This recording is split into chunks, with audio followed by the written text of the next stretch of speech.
What's wrong with keke? What's happening now? You ask me what happened. Huh? You tell me keke, you ask me what happened. Who done now? Let me know too. You can die, run out there. When I go down. You don't stop. Who is that man?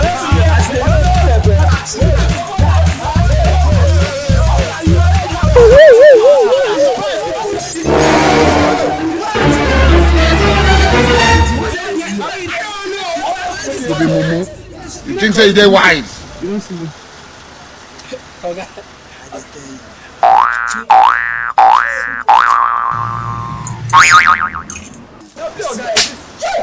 Jesus is enough!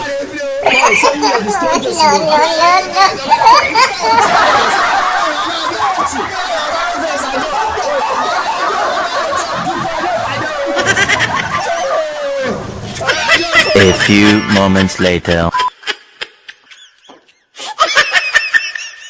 I thank you for watching that very comedy video by Better Pikin. I beg, I won't beg you now. Now hustle like day.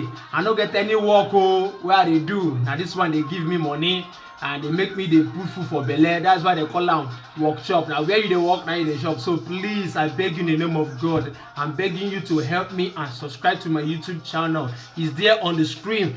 Follow me on my Facebook and my IG also. Please and click on that notification button wait for that YouTube channel so that anytime when more video will come, una go dey get the notification. Una go dey help me. I beg. I no get any work